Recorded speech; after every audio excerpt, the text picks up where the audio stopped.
اللہ الرحمن الرحیم۔ ناظرین اکرام، امید ہے آپ حضرات عافیت سے ہوں گے۔ مجھے اس وقت آپ حضرات کے سامنے نماز جنازہ سے متعلق ایک مسئلہ بیان کرنا ہے، کیونکہ نماز جنازہ ادا کرتے وقت بعض حضرات ایسے ہوتے ہیں جو جوتا یا چپل پہن کر کے نماز جنازہ ادا کرتے ہیں، اور بعض ایسے ہوتے ہیں جو جوتا یا چپل اتار کر اس کے اوپر پیر رکھ کر کے نماز جنازہ ادا کرتے ہیں، اور بعض ایسے ہوتے ہیں جو جوتا یا چپل اتار کر زمین پر پیر رکھ کر کے نماز جنازہ ادا کرتے ہیں۔ تو یہ کل 3 صورتیں ہوئی نماز جنازہ ادا کرنے والے لوگوں کی۔ آپ حضرات ویڈیو کو مکمل دیکھنا، میں انشاءاللہ اس ویڈیو کے اندر اس مسئلے کو مکمل طریقے سے سمجھا دوں گا۔ پہلی صورت یہ ہے کہ اگر کوئی شخص نماز جنازہ جوتا پہن کر یا چپل پہن کر کے ادا کرتا ہے تو ایسی صورت میں جوتے کا، چپل کا اور ساتھ ساتھ اس زمین کا بھی پاک ہونا ضروری ہے جہاں نماز جنازہ ادا کی جا رہی ہے۔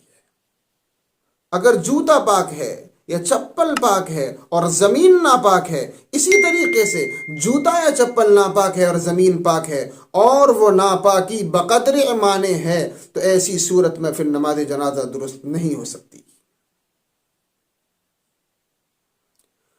دوسری صورت یہ ہے کہ اگر کوئی شخص جوتا یا چپل اتار کر اس کے اوپر پیر رکھ کر کے نماز جنازہ ادا کرتا ہے تو ایسی صورت میں صرف اور صرف جوتے یا چپل کے اس حصے کا پاک ہونا کافی ہے جس حصے پر پیر رکھا جا رہا ہے۔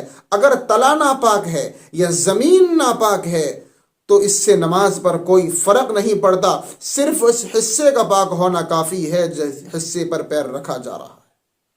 یہ 2 صورتیں ہو گئی۔ پہلی صورت میں یہ ہے کہ اگر جوتا یا چپل پہن کر کے نماز جنازہ ادا کرتا ہے تو جوتے کا، چپل کا اور اس زمین کا بھی پاک ہونا ضروری ہے جہاں نماز جنازہ ادا کی جا رہی ہے۔ اور دوسری صورت میں یہ ہے کہ اگر جوتا یا چپل اتار کر اس کے اوپر پیر رکھ کر کے نماز جنازہ ادا کرتا ہے تو ایسی صورت میں اب چپل کا یا زمین کا پاک ہونا ضروری نہیں ہے، بلکہ جوتے یا چپل کے اس حصے کا پاک ہونا ضروری ہے جس حصے پر پیر رکھ کر کے نماز جنازہ ادا کر رہا ہے۔ اور تیسری صورت یہ ہے کہ اگر کوئی شخص جوتا یا چپل اتار کر زمین پر پیر رکھ کر کے نماز جنازہ ادا کرتا ہے تو ایسی صورت میں صرف زمین کا پاک ہونا کافی ہے۔ یہ 3 صورتیں میں نے آپ حضرات کے سامنے مکمل طریقے سے بیان کر دی۔ مجھے امید ہے یہ مسئلہ آپ حضرات کے سمجھ میں آ گیا ہوگا۔